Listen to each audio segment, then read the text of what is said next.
করে প্রশ্নটা যারা সুশাসনের গল্প শোনায়, ফিরিস্তি শোনায়, আমি সেই ফেরিওয়ালার কাছে আমি আজকে জানতে চাই, স্কুলগুলোর পারমিশন চাইলাম, পারমিশন পেলাম না। আমরা একটা খোলা একটা জোত একজনের জায়গার পারমিশন নিয়ে ডেকোরেটর কাজ করে আমরা দেখেছি। ডেকোরেটর তিনটে ডেকোরেটরকে হুমকি দিয়ে তাদেরকে এখান থেকে ভাগিয়ে দেওয়া হয়েছে। তো একটা টেনশন সকালবেলা থেকেই, হবে কি হবে না।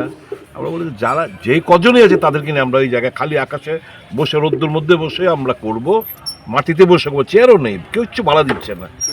ভয় একটা সমস্ত ডেকোরেটরদের বলে হুমকি দিয়েছে যে কোনো কিছু ভাড়া দেবে না। তো তারপরেও আমরা আজকে এখানে করছি। আমাদেরকে এসে বলতো, আমাদের কর্মীদের বলতো, ডেকোরেটরদের একটা হুমকি দিয়ে গেছে যাতে কোনো চেয়ার, শত্রুঞ্জিত মানে কিছু যেন না, মাইকটা কোনো কিছু যেন না দেওয়া হয়। তা সত্ত্বেও আমরা আজ 6 আগরতলা ব্লক কংগ্রেস কমিটি আমরা আজকে সম্মেলন সংগঠিত করছি। এবং আমি আশা করব যে সুশাসনের যে ফেরিওয়ালা, তার গোচরে এই জিনিসটা আনা হবে এবং যে আগামী দিনগুলো এটা যেন একটা ট্রেডিশন না হয় সেটা সুনিশ্চিত উনি করবেন। অন্যান্য জায়গায় যেন, কারণ স্কুলগুলো আমরা চাইলে পাবো না, শাসক গোষ্ঠী চাইলে পাইবে, এটা মারাত্মক। কেন সেটা হবে?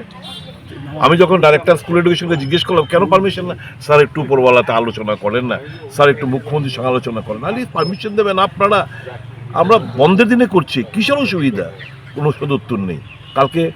কালকে শাসক গোষ্ঠী যে কোনো সংগঠন চাক, তাদেরকে পারমিশন দিয়ে দেওয়া হবে। এটা তো গণতন্ত্রের উপর মারাত্মক আঘাত। যাই হোক, ওরা গণতন্ত্রে বিশ্বাস করে না। এরা এরা পেশি শক্তি এবং অর্থশক্তির উপরেই তাদের বিশ্বাস, মানুষের উপর আস্থা বিশ্বাস নেই। আমরা আশা করব এই সুশাসনের ফেরিওয়ালা প্রয়োজনীয় পদক্ষেপ গ্রহণ করবেন এবং এটা যেন একটা ট্রেডিশন না হয় সেটা সুনিশ্চিত করবেন।